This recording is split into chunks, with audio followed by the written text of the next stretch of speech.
was Michael Jackson.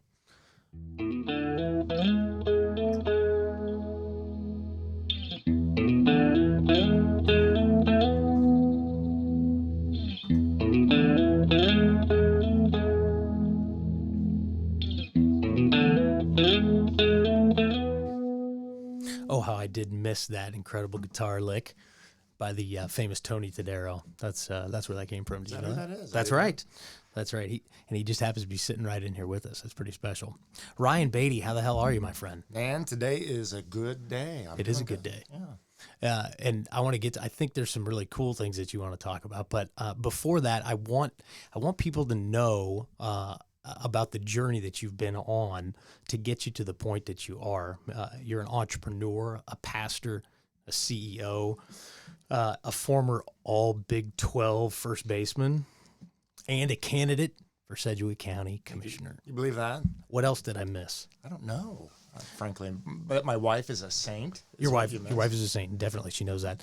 But she wants to hear that here. So let's cut that and make sure she gets that in a voice memo several times a day. The real question that I want to know is,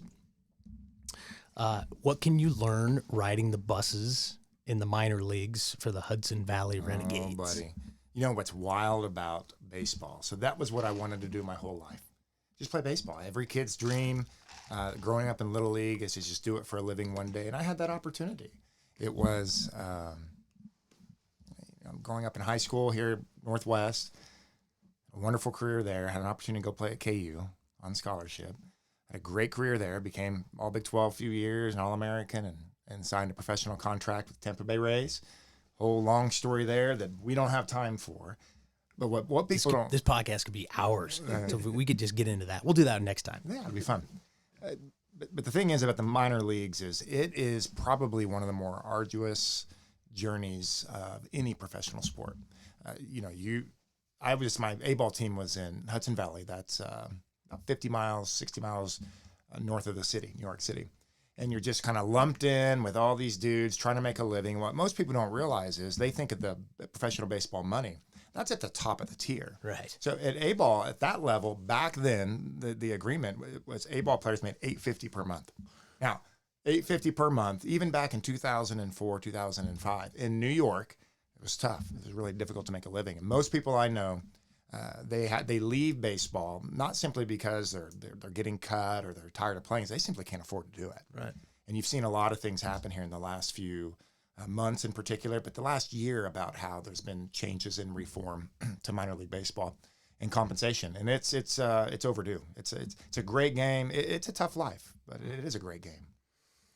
How many college players go straight to the major leagues or spend less than a season in minors? Yeah, that less than 1%. Wow. And in fact, I only know a couple off the top of my head that spent less than a full season in the minor leagues. In fact, I know one. That's it.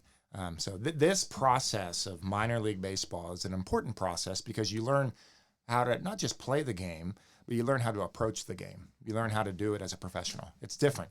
High school baseball, college baseball, professional baseball. You have to approach the game differently, and you got to take care of your body differently. You got to learn. One of the biggest challenges in professional baseball isn't as much the skill set. It's not as much that you're facing better pitching or better talent, because in the Big 12, and I played in the Cape Cod League, it was as good as it gets.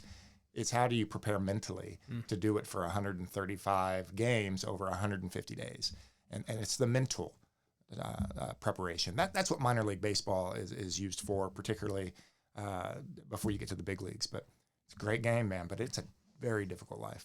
It's a great game, and it's a difficult life for, like, my kid's 6 years old, and if I gave him to you, you guys would be like, well, yeah, so all summer, from morning to night, you're going to be out at a dusty ballpark watching games. And see, I'm just not willing to do that. Well, I'll tell you, so one of the things that we do, we talked about being a serial entrepreneur, is that my family has a baseball academy, 316 Elite. My brother runs it. So baseball's a big part, even today, after my playing career, now teaching, instructing, and coaching. There are two things that I've told people in the last few months that I've seen that brings out the worst in people. You want to know what they are? Two things: politics and youth sports. The things I see with parents in youth sports, it's alarming. And some of it may be that my perspective's different. I realize that an 8-year-old kid's not going to get signed and there's no scouts in the stands, and maybe their parents don't realize that. And now we have wonderful parents on the teams that I coach and the organization, but just going around watching tournaments, man, it brings out the worst in people for the strangest reasons. And but that's a conversation for a different day. But Now, see, all of these things are important, especially how hard it is to play baseball at the highest level. And I wanted to connect that to your entrepreneurial journey, because most entrepreneurs are starting out in single A ball. Sure. No, they're not. They're starting out way, way, way, way. I mean, we're talking T-ball. Yeah. You know, I mean, in fact, less than that, because there's no team. Yeah. There's no one to say, here's how the game works. No one's teaching you as an entrepreneur. You're maybe listening to the ICT podcast or something, but it's a soul event. You're right. out there on your own, trying to make this idea happen. Well, I tell people frequently that the greatest training ground that I have as being an entrepreneur in business was really sports. It was sports that taught me how to receive instruction and authority from a coach. It was sports that taught me how to be a good teammate. It was sports that taught me how to win, how to lose, how to deal with failure. It was sports that taught me how to grind over a period of a long season.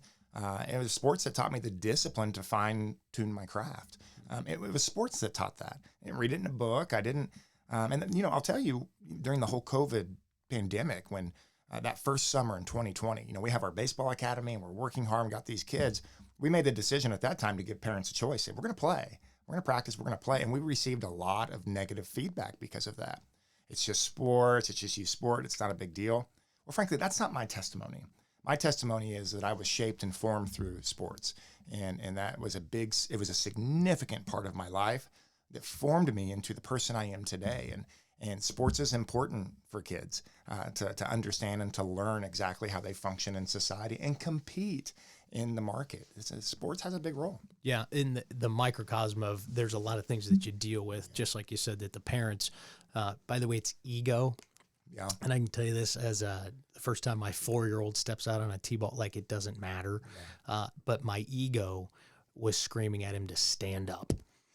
You're playing left field and the ball's not going there in T-ball. Yeah. It just doesn't. Yeah, there's some ego there. Stand up. Yeah. And the other thing too is, we want our kids to perform. We want them to succeed. But what we forget sometimes is especially in youth baseball, and these guys gotta have fun. Let these kids have some fun and enjoy it. We'll teach them the basics. We'll teach them fundamentals. We'll teach them how to look a coach in the eye, receive instruction, how to get on and off the field, how to wear your uniform correctly, how to respect the game. Let your coaches teach them that, but let these kids have fun. And if they don't have fun, they're not going to want to play this game. They're going to enjoy it. But we forget that part. We really do. And the sport is growing, the sport of baseball. Yeah. That's good. That's good to hear. And would what's going on in the NCAA be helpful to the single A ball, the kids that want to continue to pursue this? Because I have a cousin who married a guy who got drafted by the Athletics, and we got to see him a couple times in spring training. And I said, why don't you just keep going? Like, you got nothing to support. You don't have a family. You have a girlfriend. That's about all you got. Mm-hmm. Like, you're 22 years old.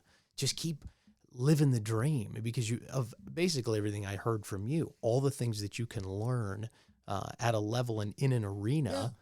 In a ballpark, and let's that others, me. So let's look at it even broader. You're making a living playing a kid's game. Yeah. And that, that can't escape the logic here is, hey, I'm playing a kid's game, and I've got every at bat I take is one less at bat in my career. I'm going to enjoy it as long as I can. But economics play into this too. When you get into your mid-20s, late 20s, you've stacked up credit card debt. You got to work in the off season instead of train, because you just simply don't make. And if your agent's not willing to support and you didn't get a big signing bonus, then it's difficult. It's really, really difficult. Well, so I don't have any violins playing me a sad song over that, because I talk to entrepreneurs, and guess what, Ryan? They have all that, except they don't have any support. And they don't signing bonus. The reason why, and it's actually challenging from an entrepreneurial standpoint. By the way, they go get jobs on the weekends. Mm-hmm. A gentleman I had on recently talked about how he went and bartended on the weekends just to keep the dream alive, which, by the way, he did, and it successfully sold. But the other thing that an entrepreneur doesn't want to do, and sometimes they take the money first before they probably should, because principles go out of the way when you like have mounting debt and you can't feed yourself, right? Especially if you have a family, and you exchange that offer that comes your way because it's a big number. It's 6 or 7 figures, which, by the way, you're worth way more than that. And that's why these big corporations can come down and lowball and literally take your idea because you've done the R&D.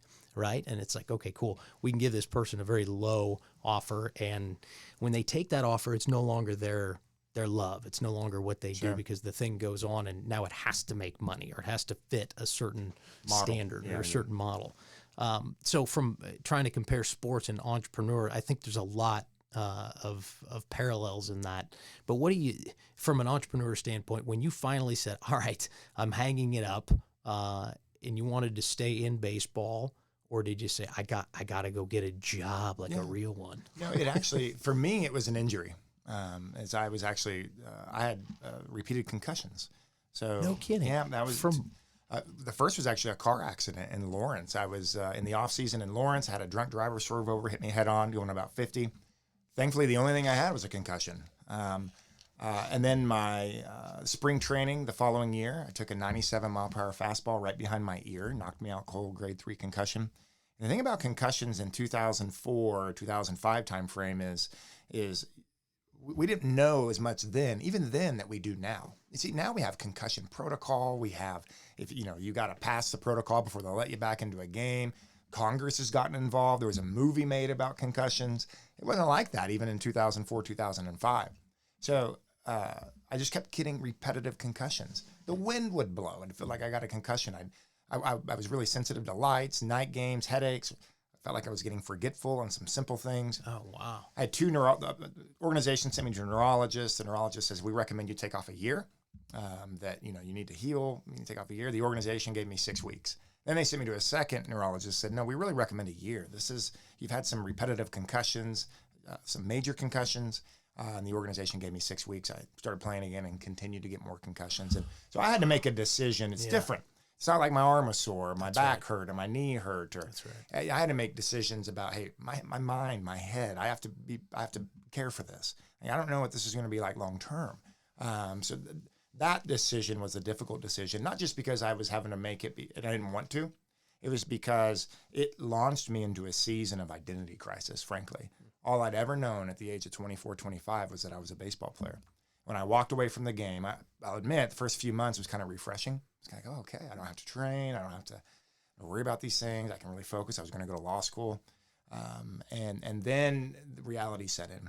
Okay, I don't feel special anymore. I don't feel different anymore. Just like everybody else. Who am I? What do I do? And that identity crisis is something that I see over and over and over again, particularly with college athletes. When they're done, is their entire work ethic, everything has been built. Their entire identity, falsely, but identity has been built around being an athlete. When that's gone, it is difficult for someone in their mid-20s to be able to deal with. And mental health crisis in college athletics, and it is a real thing. It's a real thing. It's a real thing. In fact, do you remember Warwick Dunn? I certainly do. Yeah, Warwick Dunn was a star at Florida State and played many years in the NFL. And he actually was teaching after post-career how to deal with that. By the way, in my opinion, no, it's not an opinion. I think it's factual because there are more of us normal folks, as you just said. We're not special. We just go out and work. Well, someone who is a top performer and gets lucky to find their career early on, and they just grind and drive at it, and they reach the top. Now, this is just career, right? So you can be big and fat and you can make bad choices. No, but you've succeeded in what you do. Yeah. Well, the same issue exists because you do still have to hang that one up eventually. You do. And if you don't, it's the same kind of thing. Right. And I think the crisis is bigger because now if you're 50, 60, 70 years old, you don't have time in front of you. That's a whole nother conversation about identity and worldview and why my worldview is what it is when it comes to identity. But it's dangerous. It's some old-fashioned idolatry. Is we place our identity into things that are fragile. that are vulnerable, that are sometimes great, sometimes not. And when our identity is tied into things like that, our emotions, our mental makeup, our mental health, there'll be an even flow with that as well. And it's not a safe place to place your identity. It's not a safe bet to put your identity into what you do instead of who you are. I didn't know that at the age of 25. And that was a difficult lesson that I had to work myself through. And same thing happened again at 33. An identity So what happens between 25 and 33? So what happens between 25 and 33 is I come back, I go to Lawrence, went on staff at the Dole Institute of Politics. I was going to go to law school. And it's not because I wanted to practice law. I didn't know what else to do. Frankly, I really didn't know what else to do. It's all I've been in a silo for so long in regards to being an athlete. I didn't know what to do. So I said, well, I'll go to law school. I'll be able to get in at KU. Went on staff at the Dole Institute, studied for my LSAT, applied at law schools, and back home for Christmas break here in Wichita, where my parents were, and I met a guy at the gym. Kid you not, met a guy at the gym, and we began to talk about what he does. We just kind of befriended each other over a week or so, and he goes, well, I'm actually starting a company selling mattresses. Like, you're kidding me. That's intriguing. Like, tell me a little bit more about it.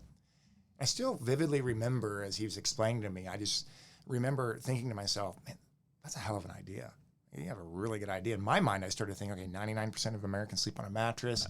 We're chronically sleep-deprived country. Average household has 3. Like, I hate my bed. Like, there's a real market. There's real opportunity here. And he said, man, why don't you forget about going to school? Let's go open up some stores together. And I was 25 years old. I'm thinking, okay, let's do it. I can always go back to school. I'll do this for a couple years. I'll make some money. And we did. And we opened up 26 stores together across 3 states, and that was 15 years ago. Wow. And we haven't turned back since. So, but that was it. Something happened at 33. So a lot happened at 33. We created a company called the Mattress Hub. I actually slept on a floor for 18 months in Tulsa while we were building this thing. And just wild. I mean, the stories of startup. Grind. I just got through the grind of, we only made $850, but we got to go to the ballpark every day. It was tough. No. Now you're talking about the real grind. Exactly. So I didn't. Yeah. Oh, it's such a grind living a kid's dream. Yeah, real grind. 7,000 people watching you play every day. Real grind. I get it. But the real grind and the real test of my character and my endurance was actually in business. 18 months. I moved down to Tulsa. We were opening stores in Oklahoma. I slept on a friend of a friend's dining room floor. I threw a mattress down there, slept there for 18 months. These guys, they worked at a Sherwin-Williams paint store. They were fresh out of college, but they gambled at night. They played poker at night. That's how they made their living. And they partied all throughout the night. And I was opening stores. My stores opened at 10 a.m. And they would leave and go to work at 8:30, 9 o'clock in the morning. And I'd get up and go get myself ready to go. Well, this house wasn't, I'd lay in bed at night and I'd hear mice and rats and their plumbing was awful. And I would go, they would leave, they would take showers and they would leave. And I just flipped these guys $300 a month to sleep on the floor.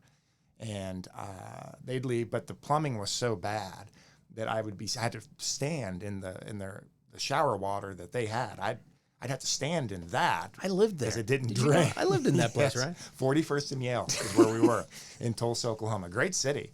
But it was so difficult mentally. But I wasn't married, didn't have kids. I tell people all the time that what it took for me to build Mattress Hub in those days, I couldn't do now if I was married with kids.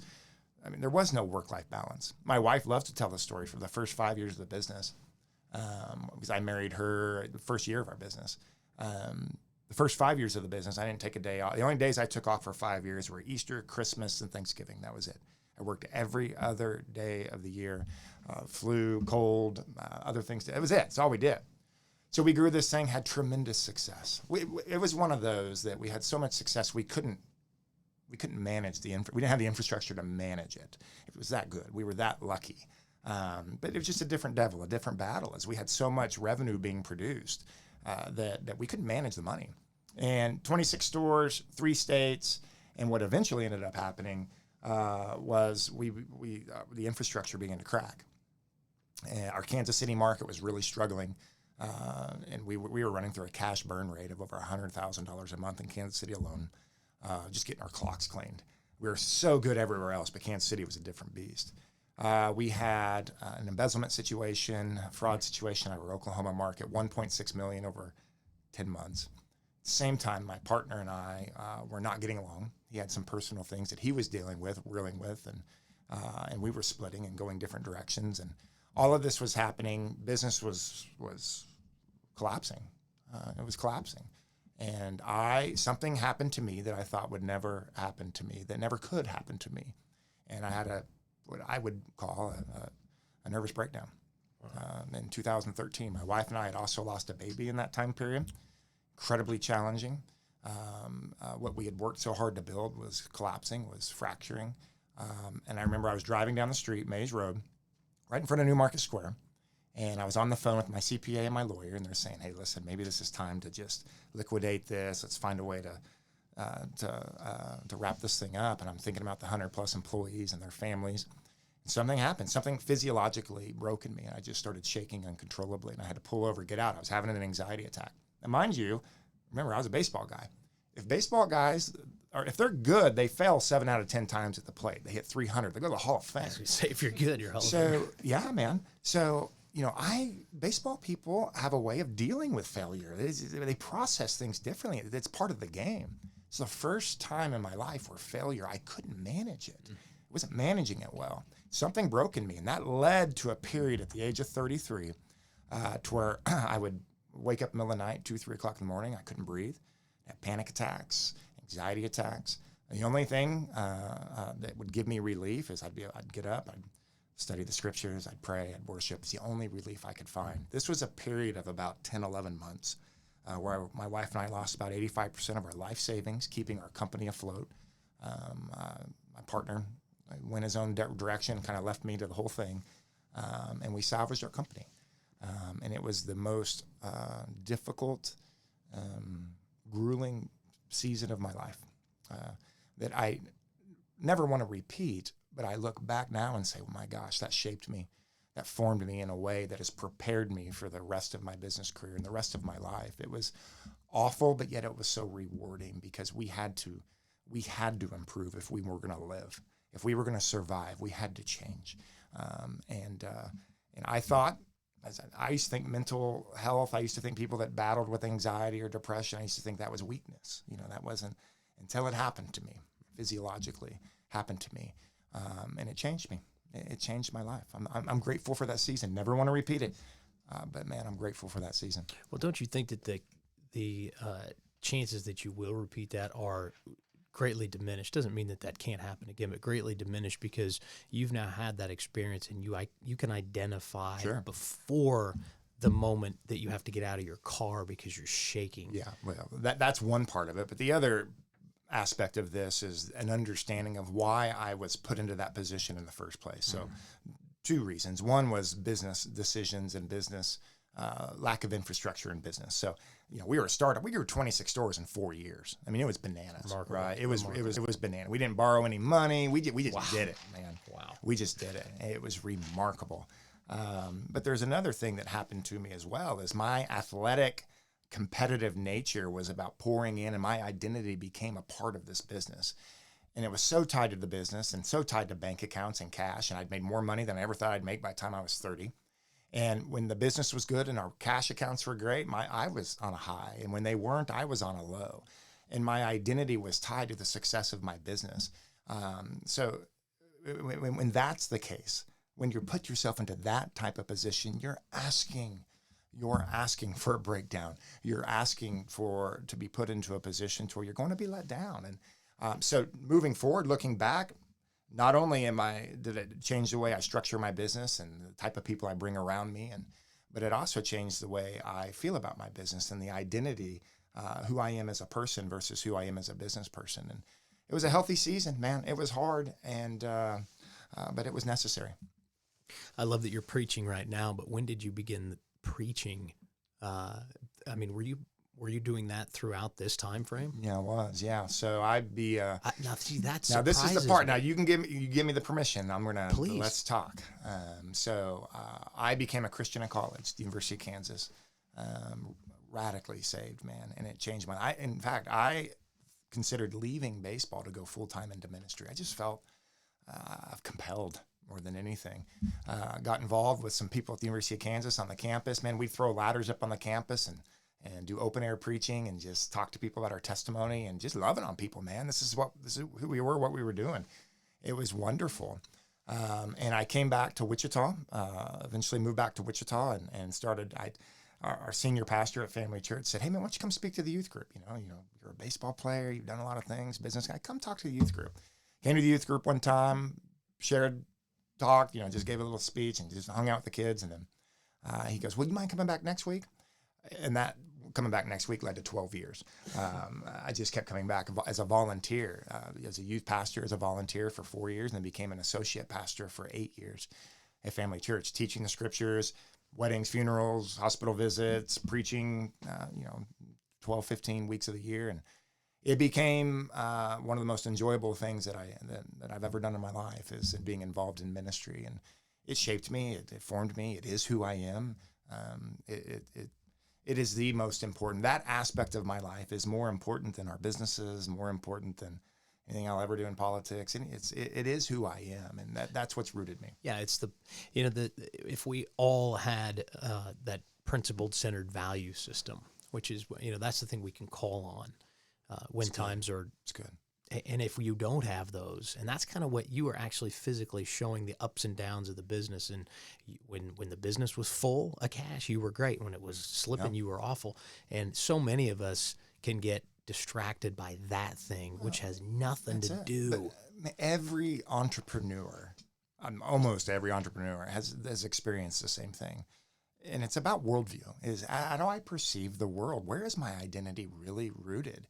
And choosing to live by a biblical worldview and to see people and the value they have as an individual, and to see people and understand that my witness being tied to not just the way I treat them and how I love them, but how I live my life and how I run my businesses and how I serve people and love people. That is beyond business success, man. It's beyond baseball. It's beyond all of those things. It is the most important thing that governs my life and all that we do. So does ministry and public service go, are they synonymous in your mind? Yeah, beyond synonymous. And frankly, I think it's the call of all believers. I think the church has incorrectly made people believe that the only way to do ministry is behind a pulpit. I think the church should be the greatest breeding ground in all of civilization for developing and sending out leaders into the community, be teachers and doctors and lawyers and politicians and some that do full-time ministry as a calling. It's a calling, but the vast majority of people being developed in the church and sent out. And I think that's the fallacy, is many people don't understand that sometimes the church just keeps their own talent, tries to keep their talent, and no, you should just serve here and do that. And there's something about serving in church, certainly, but we aren't doing a good enough job of developing talent and sending it out. So for me, I never felt called to ministry. I participated because I wanted to serve, I wanted to love, but it wasn't a call. I did pastoral ministry because, frankly, our bench was kind of slim, and I wanted to help. I wanted to help our pastor, and I felt like I was gifted in teaching the scriptures, and I enjoyed it. It wasn't a call. And to do ministry full time, that's not a choice. That's a call. Public service. This move into public service for me feels more like ministry than ministry even felt like, frankly. Meeting, talking to people. I talked last Tuesday. I had my 75th meeting since I've announced a run for county commission, and it's good guy, Damon Young guy here. Sure, wonderful guy. He asked me, "So how's it going?" I said, "This feels like ministry. Loving on people, talking to people, hearing their issues, just listening, being with people. I enjoy this as much as I enjoyed teaching the Bible, frankly. It's so enjoyable to me. And it's an issue of feeling compelled to serve on a bigger level, to pour out, sacrifice things, but pour out on a bigger level to serve a community and serve people. Well, I'm happy that you've described it, because we can all think that and feel that, of going out and physically touching and being with people and seeing the circumstances, and that's really important. And in fact, a pastor that I've heard many times over my last 20 years was struggling with a sermon one day, and he was saying, "See, this is the problem. I'm not connecting with you all. You know what? In the last month, I've spent so much time at home writing And boy, I thought everything I was writing was beautiful. And what the disconnect between what I'm saying up here and your lack of response or connection to me right now is telling me that I am not doing what I need to do, which is I'm not in the hospitals. I'm not in the community. I'm not out talking to the people. I'm not out preaching and communicating with people, serving people. I'm up here thinking about how beautiful, I spent hours and hours behind my keyboard and look how beautiful this is. Well, it's an echo chamber, right? And it's in a vacuum, as opposed to seeking other people's connection. And so what I'm hearing from you and what I talk about a lot, by the way, I'm searching here because there's a connection between decentralizing institutions and a preacher versus someone who's serving. It's good. Well, I'm all for sound doctrine too, and the teaching of the scriptures. Oh, yes, the sir. Of the word. Absolutely. However, when we read the Sermon on the Mount, Matthew 5, Matthew 6, we begin to see that our call is to be salt and light in this generation, to go and be the light that this world needs in darkness, to be the salt that purifies, that enhances the flavor of our communities. That's what we're called to do, to where when people look at you and they see your good deeds, they glorify your Father in heaven. So when they see the way you act, they see the way you love, they see the way you talk, they see even in the midst of difficulty, there's an internal joy that governs you. It may not be happiness. Happiness is external. It comes and goes, but there's a joy that governs you, that gives you a peace. When they see the way you live your life and the things that you say, they say, what reason? Why do you have this hope? And we're able to say, hey, I have this hope because I'm rooted in Christ Jesus, my Lord. All that I say, all that I do it for Christ. That's the living embodiment of the Word of God, to where we're saying, hey, I'm embodying the things I'm reading in the Scripture. I'm going to embody it in the way I live and the way I think, and my life will be a witness to those around me, to where they say, why do you do what you do?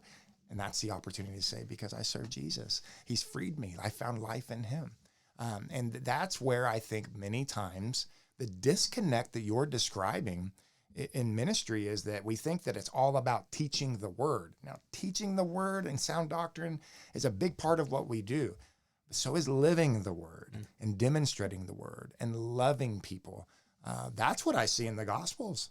This is what I see when I read the scriptures. I see this evidence of a transformed life. I mean, is there any other time in the history of the world that we need people that take that and say, you know what, I'm going to live the gospel. I'm going to demonstrate it. Like, people need hope, man. Like, people need hope. People are hurting. They're reeling.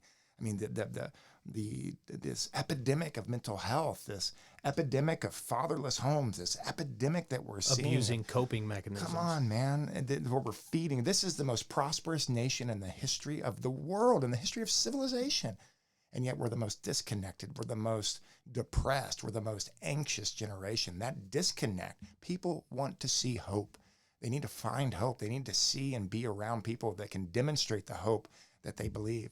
And what an awesome responsibility that we have. It's a responsibility that I take seriously, man, that I want to embody.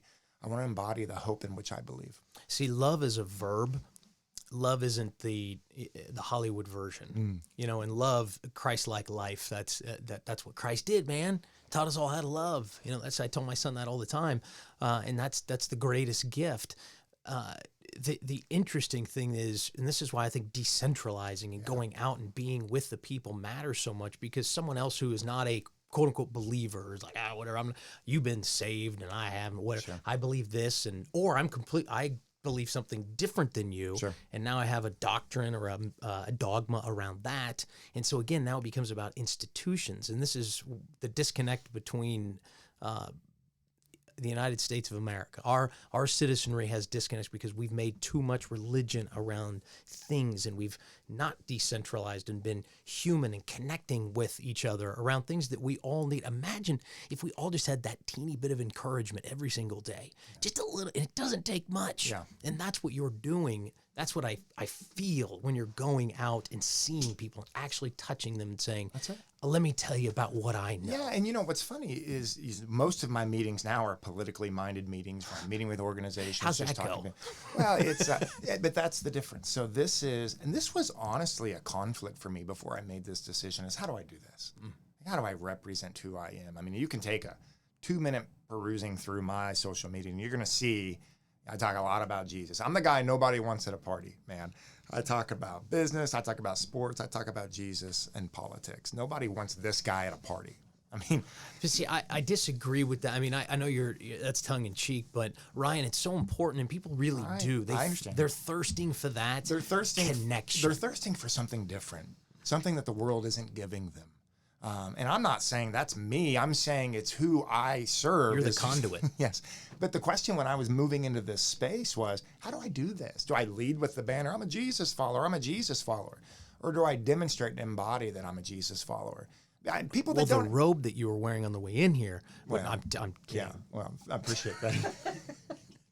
But it's the embodiment of these things. It's to where even people that don't follow Christ or agree with the same worldview that I subscribe to, when they see the things I talk about human flourishing and loving people and caring for people and the dignity and the value of each individual, these are things that are applicable to all of humanity, not just people that believe, that follow Jesus. So that was a big thing for me, man, of how do I handle this responsibility? How do I walk into public service with this real responsibility of, hey, it's the church's job to evangelize. It's government's job to govern the affairs of men. And what does that look like? Can we talk about that? What does it look like? Well, it's different. Okay, so I actually stepped down from pastoral ministry.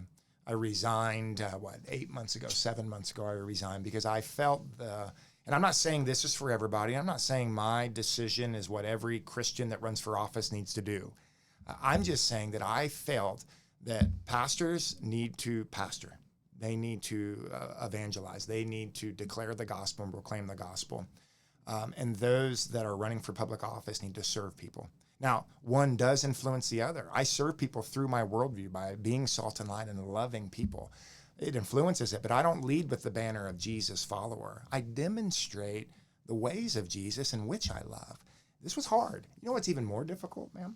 What's more difficult now is that politics is, we've talked about this. It's awful. I was texting with a friend today and said, how's it going? How are you holding up? And I said, I hate politics. And I do. And listen, man, this is who I am. I don't like politics. But why does it have to be that? Because right? this is what the situation, this is what the establishment, this is what partisanship has created. Can I give you a practical example? Yes. As soon as this airs, I'm going to get text messages from people that work on my campaign staff. I'm like, dude, what are you doing? I'm at a point in the campaign, my campaign for county commission, Sedgwick County Commission now, to where I need to start directing, how do I describe this? I need to start contrasting myself with my opponent, Commissioner Lacey Cruz, District 4, the incumbent. There are a lot of people around me that are saying, you got to get aggressive. You got to go. And you've got to really call her out on some of these things. You got to really get aggressive. There is a responsibility I have to do that. But the way in which I do that is really important to me. I mean, I choose to believe that most people in our community today, they want a different option. They're tired of this. They're tired of the divisiveness. They're tired of the way politics has been done. There's been an erosion of trust because of some of the leaders that we've had here, or the past generation. And they want someone that's going to lead with civility. They want someone that's going to lead with hope. And it's created a bit of tension on my team, not with some of the most important people on my team, my campaign team, but some of the people that I've allowed in to counsel me and advise me. So the institutional. They want me to go. They were there prior to you saying, I'm going to run. They want me to throw some haymakers. And you know what, bud? I will develop and communicate a contrast and approaches and a worldview and on the things that matter most. But I don't hate Lacey Cruz. Of course not. I think that's really important. I don't even dislike her. I don't know her. I don't know her even. So I'm not going to go out and attack someone that I don't know personally, just because my political approach, the strategy in which I choose to form policy making decisions and and the role I feel government has in our lives, that doesn't mean that I have to go out and attack her on a personal level. I won't do it. I told someone the other day, it's like, if this is what you expect from me, and if I lose an election because of this, then what I will retain is my dignity. What I will retain is my honor. And none of this is worth that. I will not affect my witness. Now, I've got to selectively find out how to best message difference. That's part of the game. I've got to tell people why I feel like my approach is better and why I deserve their vote over her. But I will not do it in a way. I refuse to do it in a way that is business as usual for politics. I'm not going to do it, man. I'm not going to do it, and that has created a little bit of tension. Well, you don't change things. Let's go back to I don't want my preachers in my church going anywhere. I want them to stay here because we're growing. And by the way, we've got a big addition going on and another addition, and now we've got this avenue and this avenue. We got money coming from all of it, and we can't do that if we're sending our talent out. We got to keep them all in house. Well, there's a downside to that, because now you stop being entrepreneurial because you're now doing what you're doing because of this particular institution. I've now taken a good idea and I put budgets behind it, and it's like, hey man, it can't fail. It has to keep growing, has to keep growing, has to keep growing. And if it has to keep growing, it can't. Right? It can't do that. And now you're serving another master. Now you're feeding the monster you've created. That's correct. I just choose to believe that people want something different. I just choose to believe that in elected political leaders, people want a different option. They just want someone to handle themselves with some dignity and respect. I think people are hungry for it, frankly, after the last really 20 years of nasty politics. I think people are hungry for someone to step up and say, I'm not going there. Yeah. Not going. I can do this in a way that's respectful. I can do this in a way that will bring dignity to this position and this office and to this community. I want to be able to demonstrate that. And if that costs me an election, then I'm probably not the right guy to serve anyways. Frankly, I mean, honestly. Well, let's just, with a simple question, what does a county commissioner do? Yeah. And how can the county commissioner make differences from what we're currently experiencing? This is part of the things that have really moved me into this space, and I felt compelled to move into this space, is I really feel like the county government, the way it's been operating, is out of bandwidth. So you have county government, you have city governments. So in Sedgwick County, you've got multiple cities. You got Wichita, you got Derby, you got Mays, Valley Center, Park City, Keachai, all these cities. And I envision county government as being the support agent for the county. So the county does some specific things. The county's going to handle some roads, county roads in particular, some infrastructure. County's going to handle security and safety systems like EMS and fire and sheriff and detention center. County's a part of the department, or runs the Department of Health, so mental health is a big part of what the county does. And those are most of the things that the county does, but the county's trying to do some things that should be left to the cities as a support agent. The county should be championing things and bringing things to the forefront and then supporting our cities in accomplishing these things. And that's one of the roles of government. One of the big reasons I've stepped into this space is because I want to challenge the mindset locally of what the proper role of government is. So is it a matter of, hey, we sort of oversee as the county all these cities that are in our county, and it is now our responsibility to remove that particular power from you because it kind of belongs and resides with us. I would challenge that is to say, no, we don't run the cities run themselves. We're the support agent. But I also see, that moves itself into an entirely different space is someone that's representing the county or a district in the county. They need to be master collaborators to where they've got to get in the room with officials from the city, economic development people, the business community, the health community because of the mental health aspect. They've got to get in the room strategically and be master collaborators. And I think that's really what we're missing in some regards. I can say that about one of the reasons why I decided to run in District 4. I live in District 4 is that I feel like my county commissioner was doing an effective job of collaborating.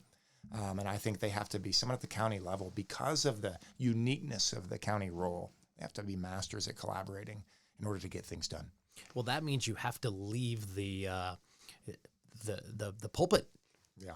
You got to get out from behind the lectern, and you got to go out in the people. That's the ministry part of this. This is the public service side serving of this. part of it, yeah. And as opposed to I'm the great and powerful Oz. And for some reason, this is human nature, by the way. This is not, they don't go teach you some class when you, hey, you finally got elected. All right, here's what you do. You stand behind this thing. They see you up there. You make a quote, one or two in the papers and all that, but you don't let them really know who you are and what you're doing. You don't communicate with people. You're above them. You're better than them. See, that's not what happens, but that's what That's happens. what we see, and that's a violation of the leadership responsibility that you have when people elect you into office. They deserve to understand the lens in which you see the world and how you make decisions. They deserve to understand your worldview. So a lot of people will ask many times. I get a lot of places that I go and speak. People will come up and they'll talk. Well, how do you feel about issues?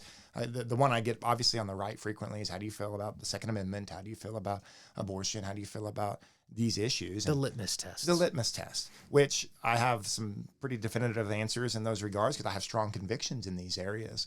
But I'll lead with the conversation and say, hey, listen, I'm not running. I'm running for county commission. That doesn't really have a lot of input into these areas. But you deserve to know how I feel. You deserve to know how I feel on these issues so that you can know and trust the lens in which I see the world. If you need to know how my mind works, the lens in which I make decisions, how my worldview influences my decision making. So some people, and I've been in the room with other people at elected officials on local government, said, well, that's not an issue that with the city. That's not an issue with the county. And they'll dodge the question. I don't mind answering the question because people need to know how I think. They need to know so they can trust my decision making, trust wisdom in which I approach all the other issues that will come up, like budget and will come like roads and mental health. They need to be able to trust my decision making capacity. In order to do that, they got to know how I think. Well, because it isn't a black and white issue. It's not. There's so much more involved. And so if someone comes up to you and says, I'm for gun control and here's why, then you want to know what compelled you to believe that. And we're not going to go down that road of what that particular issue is. No, I don't. Yeah. I think the challenge is people stop saying, because you said it in this podcast, my campaign people are going to say, don't say that. Why? What's the fear of don't say that? Well, because then they can use it against you. And that's kind of, we've now lost the spirit of public service, because you'll also carry that with you if you are successful. Not you particular now. I'm saying that any person who gets elected and it's like, ooh, this really is a stepping stone to that. And if I really want that position, I have to really not tell people who I am because I have to pretend I'm this thing. And that's the approach I'm challenging. In order for you to trust me with one of the most sacred things that we have, which is your vote, where I'm representing you. I don't lord over you. I'm not your authority. And we set a dangerous precedent during COVID, bud. We set a dangerous precedent in the management of COVID because the message that was being delivered was, I'm the decision maker. I control your livelihood. I control your health decisions. I control. My business was determined non-essential. I fell into that category for 7 weeks, and we can go there if you'd like, but I just view public service differently. About really the way you lead is by serving people. It's by loving people. It's by demonstrating that you care about their needs and that I am the conduit to help service your needs. I am the conduit to help serve you and to deliver for you. It's not about, I have no political ambition outside of running for county commission. Zero, zilch. I do this for a couple terms, 3 terms, however the people will have me. If I'm lucky enough to win, if I'm fortunate enough to win, I'll go back to business. Right? And I just want to serve my community because I think this is a pivotal time in Sedgwick County. It's pivotal because of the poisonous environment that we found ourselves in with the lack of civility and lack of collaboration. It's incredibly pivotal and consequential because of the economic development needs that we have here. Post-COVID, inflation, all these things that are happening in our economic environment. We need leadership in this area because of the mental health crisis and the lack of collaboration that's happening in our community to help bring solutions to this major issue that we're having and the lack of resources that we have. I feel compelled to lead, and that's why I'm in this space. I want to serve the people of this community in a bigger way. Yeah, and the timing is really right for someone who has the the principles of serving others, because that's really what you're supposed to be as an elected official. But one thing that we did see through the pandemic is people left. They fled the places that were the most constricting, that took control seriously. And we didn't know how much control and power governments had at very, very, very low levels. Well, yeah, you're right. And the exodus of those meant that Wichita, the biggest city in Sedgwick County, the biggest city in the state of Kansas, has opportunity to now attract those people. But we also want to retain people because we have good leadership. That should be an asset of a community, that we have wonderful people that are leaders truly, because you feel like you're connected with Let them. me stretch it even further. Is we have that here. We have wonderful people here. We have brilliant people in this community. Totally agree. I mean, it's wild when you get to talk to people and you know so-and-so does this, this, and this. And I think people would be surprised at the amount of resources and just the brilliance we have here. That's why I have the ICT I'm podcast. telling you, man. People go, what are you going to run out of people? Like, nah, it's impossible. In this community, Incredible it really people here that nobody know fully about. Have all the ingredients to be really incredibly special. And I'm not talking about on the scale of what it means here in Wichita and in Kansas. I'm talking about nationally. I'm talking about people saying Wichita, Kansas is a place to be. Like, we can go raise a family here. We can start businesses here.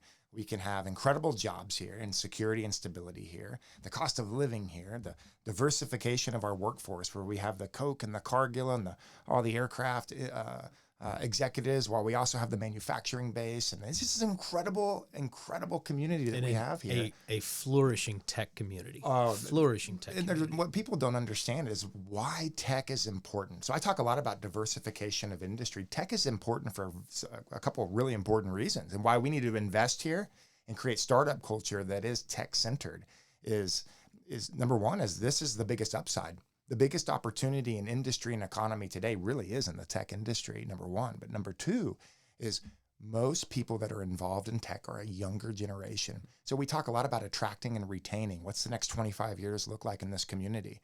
Well, if we're really bolstering tech here and solidifying tech here, the people that are operating in that space are the people that 25 years from now will be in their mid-50s, mid-60s, and have built a whole career here in tech. So there's real opportunities, man. I get goosebumps thinking about it, because I just see something so big and so incredible and so exciting that's on the horizon here.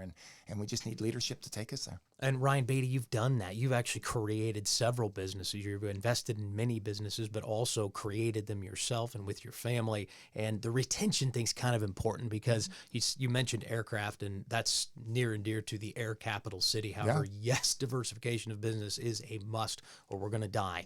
But we saw a transfer portal.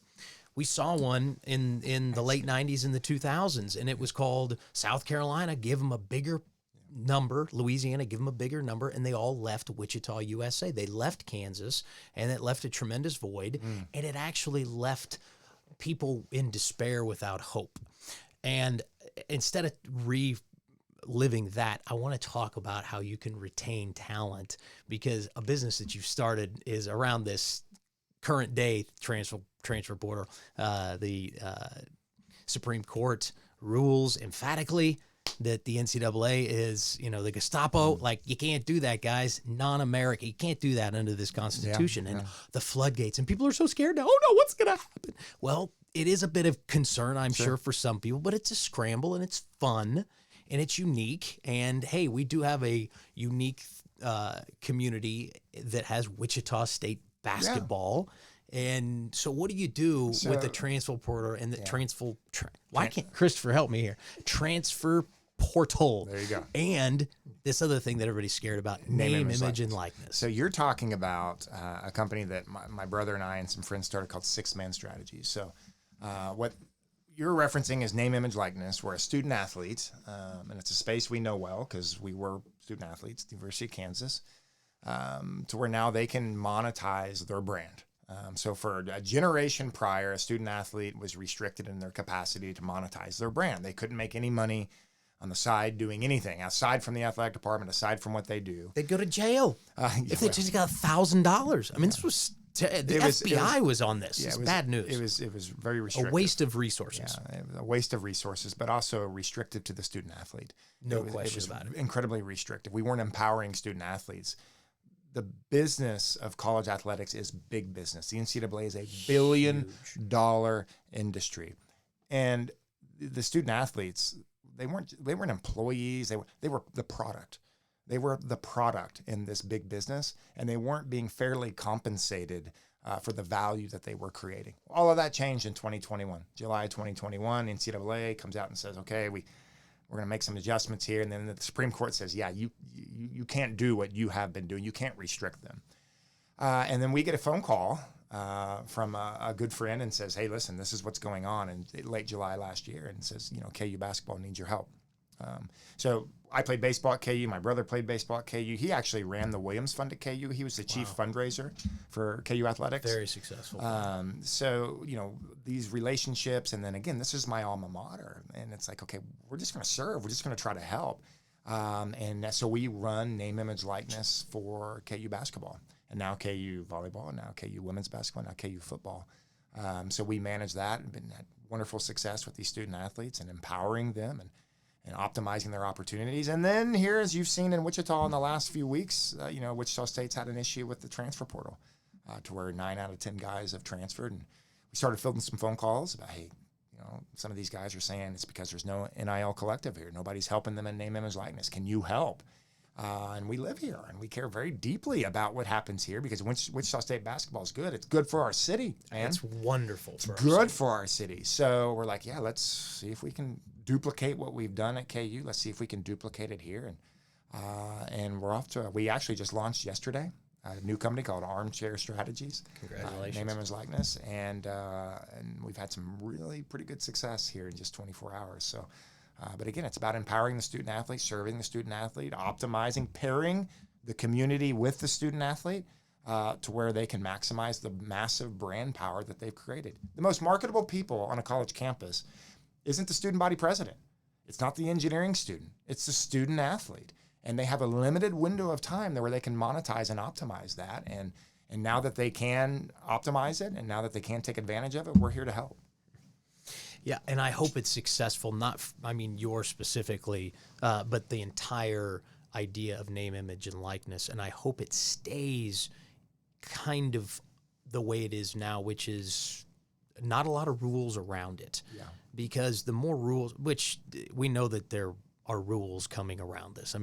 People are clamoring for Congress to get involved for crying out loud. And we have real problems out there, guys. This is not something that the FBI or the United States Congress should be really weighing in on.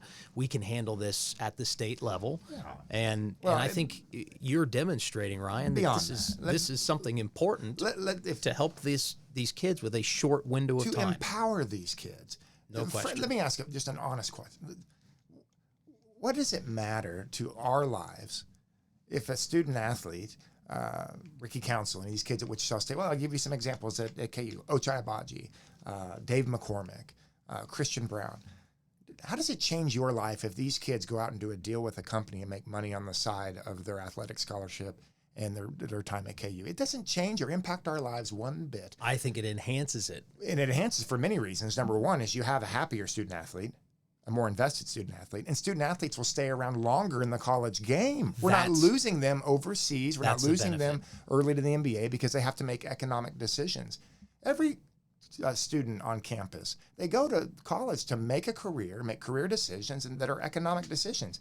And yet these student athletes, when they begin to do that, it's the uproar that it's just, I'm frankly relatively surprised at the uproar around name, image, likeness, and how people can look at this and say that this isn't a good thing for these kids. This is a wonderful thing for these guys. I wonder if that's just, and it's probably a very vocal minority, very, very, very vocal minority of people actually saying this is bad. I heard something, we talked about COVID, that in the UK, and they're not counties there, or maybe they are. It doesn't matter. But the bottom line is they had like tattle on your neighbor. You're only allowed to walk outside once a day. And so neighbors took it upon themselves to, when you would walk out your house, we call them Karens here. But the bottom line is like, sorry, that's the truth, call it what you want. But the reality is like your life is so important. You should be paying attention to it. Yeah. Not all these other folks, because your life is not people in glass houses. Come on, there's something in the scriptures about this. Yeah, well, I'll tell you that there is some complexity to this because at the same time name, image, likeness was being opened up, the NCAA also opened up the transfer portal where kids can transfer at really at will. And there are two, name, image, likeness, and transfer portal are two different things, but Yes, one they is are. certainly influencing the other. So the question then becomes, well, what do we do? Because if we limit them in transfer portal, then we're limiting options. And some people say, well, you know, they shouldn't be able to be induced. They shouldn't. We have to regulate this. We have to keep kids here. They're not loyal anymore.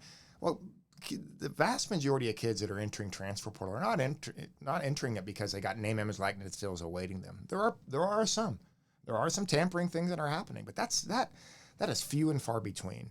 What's happening is student athletes are making decisions for themselves, for their mental health, for their career potential, for the best fit that they have, and they should be empowered to be able to do that. I don't like the transfer portal.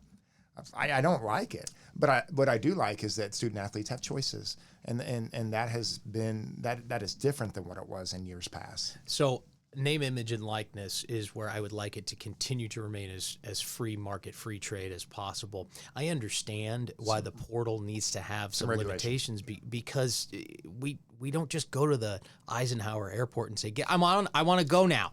It doesn't work like that. It's very disruptive. You can't just walk in. You go down to your court hearing because you got a speeding ticket and just say, "Here, I want to see you now." The judge will, hold you in contempt. You're hinting at a really important distinction: is name, image, likeness should be treated differently than transfer portal. And what's happening with so many people is they're combining the two issues.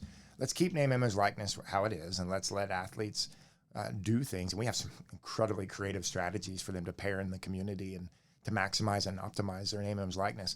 I can understand transfer portal, some regulation of some sort coming there. I don't know what it looks like, but I can see that some of that will probably be needed to stabilize an industry and stabilize. It's a scheduling thing. It's like, look, you don't just get to take, I guess online classes and all, but the point is that a semester starts and ends at a particular time. A season starts and ends at a particular time. You can't even, you played baseball in college at a high level. If you practiced organized outside of there were rules around that, right? And by the way, that everybody applied or lived by those particular things. That's a scheduling issue. Sure.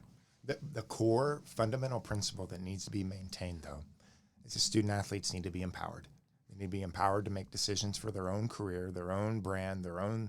That's an important thing that we have to maintain. If we lose that, we start over-regulating student athletes again. I think it'd be a step backwards. I understand transfer portal. There's going to have to be some real serious look, but it's a complex issue. It's not a simple issue. But these student athletes need to be empowered. They need to be given the liberty and the freedom to make decisions for themselves. And I'm going to advocate and champion for that. That's why I'm in this space with name, image, likeness at KU and now Wichita State. It's an important thing to me because it's important to these student athletes, and I'm going to defend and advocate for them. Well, see, Ryan, I don't think that's unlike a lot of other things that you do in your life, like your ministry, like the kids that you coach at a very young age. You're giving these kids opportunities to make the best life that they can moving forward, and that's what all of these issues have in common. The more opportunity someone has to make their choices based on the community around them, their coaches, their teachers, their leaders, their preachers, their elected officials, maybe someday, Ryan Baty. But having those people around you to help make good decisions as opposed to a government mandate and a piece of legislation, which, by the way, legislation is just the what's the word I'm looking for? What money is I say this all the time. For some reason, it's rolled off the top of my head. But the less restriction that you have for people in all of these, lubricants. Like a friend of mine says, I'll bend over backwards for you anytime. I just won't bend over forwards. That's a good business line for you. You don't need to go to get your MBA. That's it. But the common theme here, Ryan, is that all of these things are an active approach by the people, as opposed to put a law in place or put some rules in place, and then we can sit back and be behind the pulpit and not have to respond much to people. No, this is life, and our life should be communal, and we should communicate with people about things, because that's going to help a lot of things. You've mentioned mental illness many times. It can't be solved through mandates. It also shouldn't be solved because people say, oh, it's this group of people who are susceptible to that thing, because that's often what happens. And the reason you do that is if you can package things up, then now you can have an enemy and you can vote against the enemy. Does that make sense? 1,000%. And we need to be more flexible. Well, let's even stretch it a step further. It shouldn't even be always solved by government. That's really what I'm getting after. Do you realize after. there's over 15 nonprofits in just the Wichita area that are servicing mental health right now? Nonprofits. What government should be doing is government should be the conduit, not the catalyst. Is we should be in the room actively working, say, what are you doing? What are you doing? Are we communicating? How do you do this? You do this well. Let's help you here. Let's support you in this space here. Let's collaborate so that we can better serve the people of this community. And that's the one thing that is always it's kind of stuck in my craw about the role of government. And what I see is the proper role of government is the conduit to do these things. Listen, the government doesn't do a lot of things well. Let's just cut the fat. It's true. I mean, they don't do a lot of things efficiently and effectively, but that's why we have to narrow the scope into the things that we do for the county, EMS, fire, county fire, sheriff, detention center, mental health, roads. Those are the things that we do. Let's do them really damn well. Let's do them really well. And then let's make sure the other things that come across our plate, let's collaborate and find ways to be a conduit to make sure that we're servicing them with the necessary resources, but not necessarily from government, but from our nonprofit, our business community, our church community, all these. There's just so many opportunities, and no one is taking it, the bull by the horns and saying, let me show you how we can do this and do it well. They want the credit for getting it done without caring about the result and the timeline of executing it. I think that's where the business experience is different. Listen, there's 1,000 ways to chalk this thing up, but I care about getting the end result. What's the end result? How do I best steward the resources to get to the end result so that people's lives are being impacted in a positive way? That's the game. That's public service. And I just think that there's so many ideas out there, but ain't nobody executing these ideas, man. Let's execute these ideas. People need us.